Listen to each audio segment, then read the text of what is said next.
Hello, hello, and welcome back to GameBeta Displays. We are today starting a brand new series, Series 3 on the Long Dark, and this is the first episode, and we are going to be playing on Interloper Difficulty once again. So I've learnt a few things or two from my first two series, and I want to try and last or survive even longer on this series. Going to be doing almost exactly the same.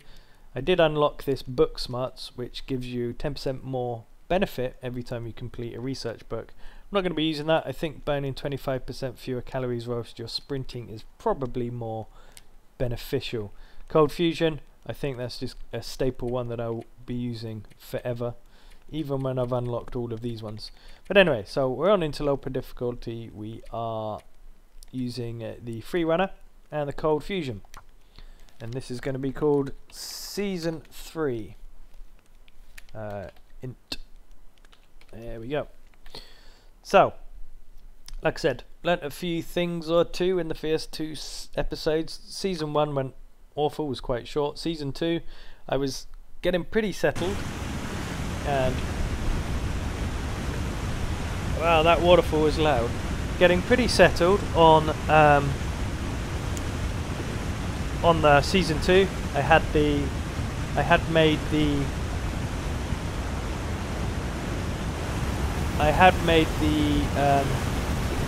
what do you call them? Tools. So that the waterfall here is deafening me. Pick up these. So yeah, I made the improvised tools and everything, and then I got killed by a wolf, I believe. Almost exactly the same place as in Season 1. So, it's coming into the later part of day, which is good. My gear is awful. Utterly awful. But I picked up some cattail stalks, so everything's good. Not 100% sure my location. I believe that this is Timberwolf. No, it's not Timberwolf Mountain. This is Forlorn Muskeg. Okay, so not terrible. Forlorn Muskeg is okay. We've got to get to Mystery Lake as quickly as we can. We don't want to be hanging around in this area for too long. Quite easy to get there though, as long as the weather stays nice and clear as it is. Then we can pick up the train tracks and we can follow them along to Mystery Lake. So I know this map area quite well as well. Again, don't know all the secrets to it, but I know some of them. So for those of you that are new to my channel, Interloper Difficulty is the hardest difficulty on the Long Dark, and basically you start with next to no gear. As you saw, my gear, I had a shirt, some trainers. I didn't have any gloves or anything like that. You start with the bare minimum of gear. The bare minimum of gear.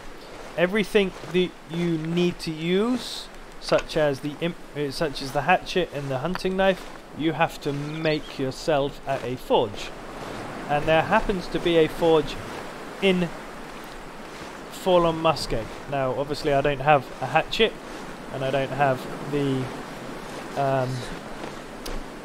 heavy hammer to do that. So in the distance over there I can just see the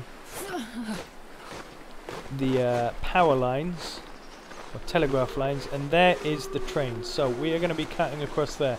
I'm not going to search this area. Whoop, whoop, whoop. That was close. That was close. Don't want to be falling in the water. Again, Season 1, I did that. Instant hypothermia. Almost instantaneously fell in the water. I restarted because there was no point continuing with that. But yeah, so good thing about this area is there is a lot of cattail stalks. And sometimes on the way back, rabbits.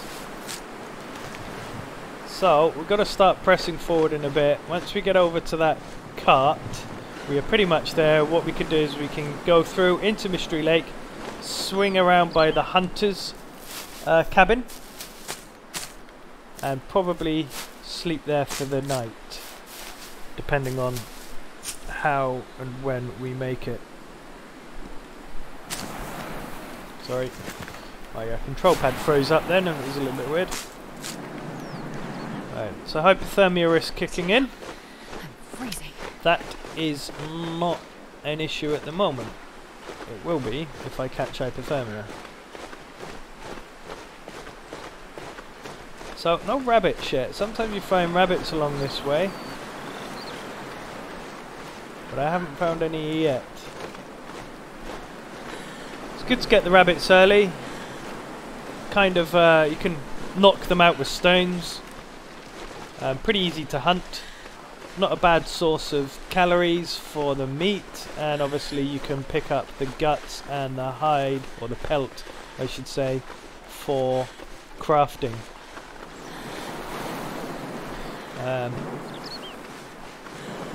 But for now, let's just focus on getting to this hunter's cabin in Mystery Lake. So yeah, so I do know this map a little bit. I don't know all the maps. Don't think I've been to Bleak Inlet once since it's been released, so I really don't know that area at all.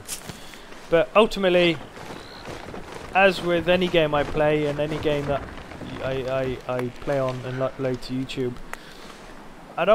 I do some research and I play it a bit so I get used to the controls and everything like that. But for the most part, a lot of the games, when I play them, I'm just learning it as I go. I don't generally research the games heavily. I don't look at maps, all that sort of stuff. I like to just play it and see how I get on and learn the game as I play. And that's really what you guys are watching me do, is learning the game. And like I said, Season 1, now I've played a lot of The Long Dark, don't get me wrong, but mostly on the lower difficulties. So pick up this. So you're really watching me play and learn Interloper. So the to let you guys know, the forge is over in that direction somewhere, I believe. Like I said, no point going there just yet. Great, that's a flare, so we can start a fire later, and we have a book to burn as well. Collect this scrap because scrap metal, because we will be using that later. So which one has? This one has the highest. I'm gonna take the coal just in case we do start mapping anywhere later in the game. All right, let's start pressing on because we're going to be coming back this way, so any cattail stalks that I miss, we can pick up at that point in time. I want to start making my way to the cabin before I start freezing to death out here. If I see a couple of rabbits, I might try and bonk one on the head with a stone to get myself some food and a couple of pelts, so we'll see. So we're coming into night time, so the temperature, this is the warmest part of the day, but Forlorn Muskeg is brutally cold, it can be, and the weather here, very much like in Pleasant Valley, can turn very quickly. And because there's not a lot of landmarks here, you don't want to be here in a blizzard or in deep fog. You can get hopelessly lost here. I want to try and find the hacksaw quite early on. Obviously, everybody does when they play this, but if I can find the hacksaw quite early on, I want to start trying to dry out some wood, some of the saplings, birch sapling, maple saplings, and try and get myself up and running with a bow and arrow. In my first 2 seasons, I haven't got around to making that yet. And really, in Season 2, I should have done. I should have been able to get the bow up and running. And once you got the bow up and running, that really is that's a bit of a game changer, because you can then start to actually kill and hunt larger game. You can also get rid of wolves. You can hunt the wolves, hit the wolves and stuff. Oh, I thought I saw something on the ground. I'm not going to go back now. Alright, so here we are. Hey, did you see that? The cheek of it. There was 2 bits of wood there loaded up. I'm sure of it. There was 2 bits of wood there loaded up. Looked like cedar wood. And then they disappeared. I don't want to go back. Yeah, I was like, there's some wood. Let's go pick it up. And now I can't even run over the train track. Seriously, Astrid? Can't even step over that. Yeah. Alright. Rosehip tea. Also, I was making some noob mistakes. Again, apologies if I pronounce your name incorrectly. I think it was Lesurge was telling me, or highlighted to me, that actually rosehip tea does not recover your condition, which I had been using it for that. I was getting mixed up, obviously, with herbal tea and birchwood tea. So yeah, rosehip tea, I believe. Let me just have a quick look, and I probably shouldn't be doing this. Rosehip tea is for managing your pain. So instead of carrying painkillers around with you, you can use rosehip tea. Now, to be honest, the painkillers are kind of good to carry around. They're quite light, so there's not much of an issue with it. I do like to make the old man beard dressing, because here we go. There's some birchwood there, because the antiseptic bandages that you can make from old man's beard is a lot lighter than the antiseptic bottles that you find. So you can see here, this is a sapling. The birch saplings are what we will use for making arrows. I can't cut it down right now because I don't have a hacksaw. If we get lucky, we might find one in the hunter's cabin, although I think it is the heavy hammer that spawns there, if I am correct, or can spawn there. It's not definite. Also, sometimes they body up and around here. Got to be careful of the bear here as well, obviously. There is a bear that likes to mosey around outside. There's also a deer carcass. Again, without a hacksaw, there's not really much I can do about it. I could make a fire, but at the moment I don't even have a way. Well, I have the flare, so I do have a way of starting a fire. Ideally, don't really want to make a fire using that flare. Ideally, I want to find matches. So, is the bear here? Nope. There's 2 deer here. And the deer carcass is usually over in that shed, and there he is. So, we're not going to be able to do anything about it. Yeah. But sometimes you can find things in here, which there isn't, or up here, which also there isn't. So, there's the hunter's cabin. Oh, that sky looks nice, doesn't it? The sky looks very nice. Yeah. So, yeah, ideally, this series, I want to try and actually last quite a while, which obviously is the object of the game, I know. But if I last longer than I did in my last series, then that's going to be a plus. I was annoyed because I was getting myself actually kind of quite set up. You know, I had the improvised hatchet. Right, I just made the improvised hatchet, in fact. And I had the nice sewing kit, so I can start fixing up some of this gear. That I need a pry bar for.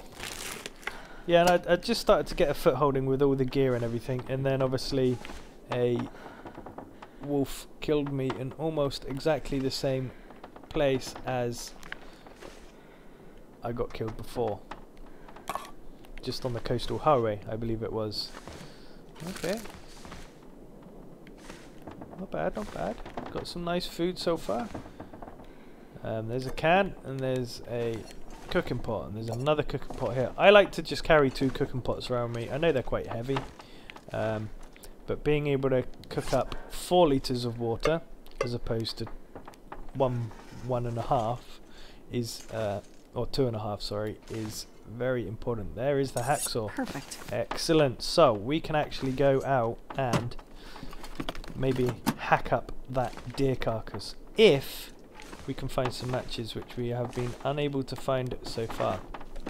Hacksaw is a good find though. That means, like I said, I can start getting on and having a look at saplings. So I might swing back round on the way back. Because after here, what we are going to do is go to the the ranger cabin near the lake. Anyway, let's concentrate on doing this a minute. Little tip: just fly through the numbers until you get the rough one. So that was 35. I usually fly through the first two numbers and then take it a bit slower with the last one. So that was 34, right? 33. 33 and... oh, quite close. 33 and 23, I think that was. So, let's go to 33. 20... oh, there we go. So now I'll take this one a bit slower. Oh, nice. That was unexpected. It's probably the quickest that I've ever broken into a safe. Alright, well, not terrible. Not amazing either. Can't see much here. There's a chair here, so maybe we could get some stuff. What I do want to do, because we're going to be sleeping here tonight... oh, okay, I missed that. Antibiotics. Nice. What I do want to do is sleep here tonight, so I'm going to go out and hunt a couple of these rabbits that are out here. I don't have any way of melting down water, but we do have that soda can, so... yeah, actually, I think I might just have to make it over to... in fact, forget that. Because I didn't find any... well, I've got the flare. That sounded like the bear. No, still deer around here. So that way leads up to, I believe, coastal... no, Pleasant Valley. So that's another quick way to go. Could pop up there and have a look. Can often find some okay things up there. But for now, I'm trying to decide what to do. Oh, there's another note, guys. You guys can have a look at that. Yeah, no matches. That was a bit of a shame. And this being locked is also a bit of a shame.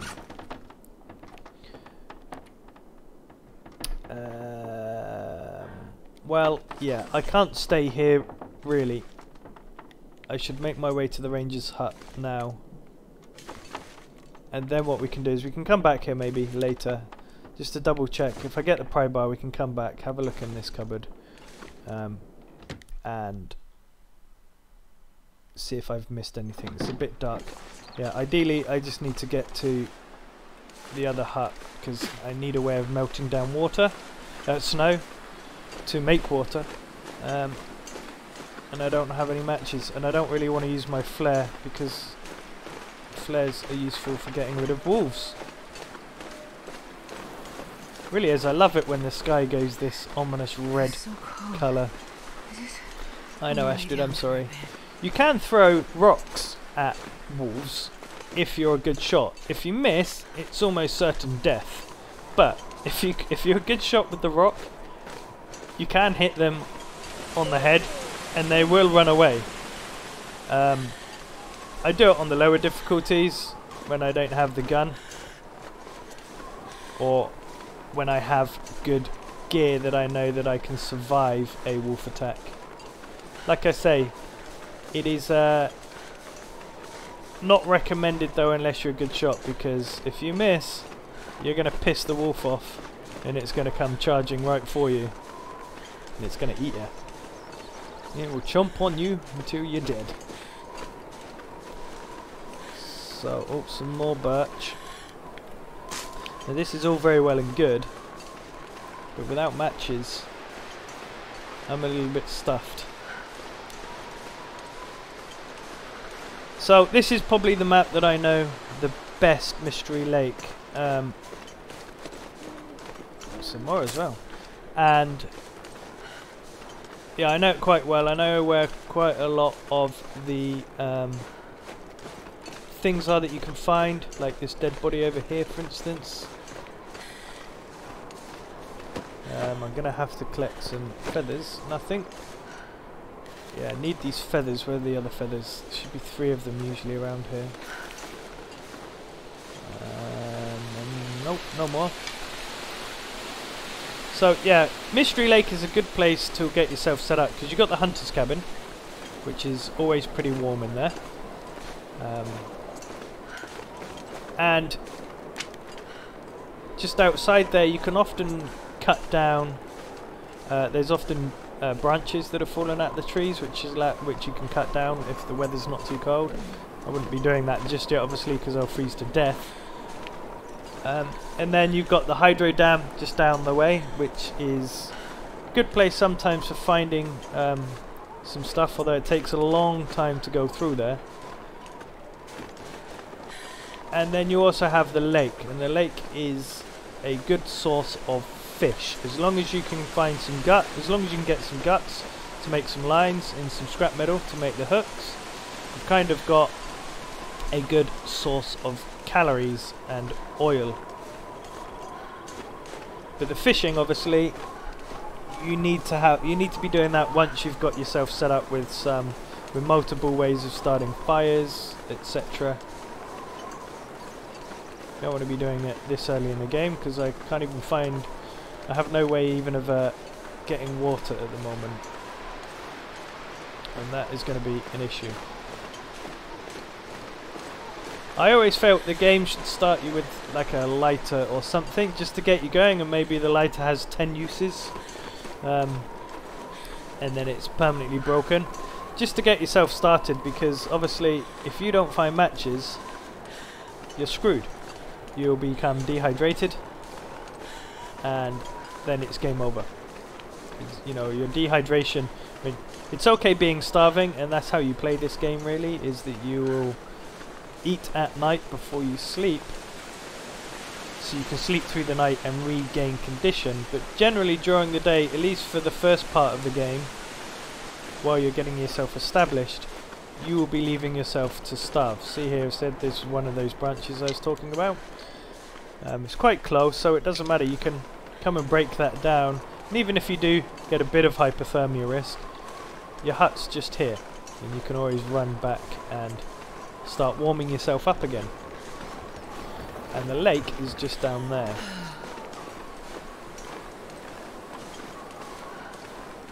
Sometimes a dead body over there as well. Can't see anything there yet. There is a branch there though, big branch, but that type of branch requires the hacksaw. So yeah, so there's the lake, which we're probably going to go and investigate later. Now I really need to find some. I hope it's not too dark in here. It is dark, of course it's dark. Okay guys, so I think we're going to leave it there for today. We've managed to trek our way across Forlorn Muskeg all the way to the camp office in Mystery Lake, so I think it's a good place to end the episode here.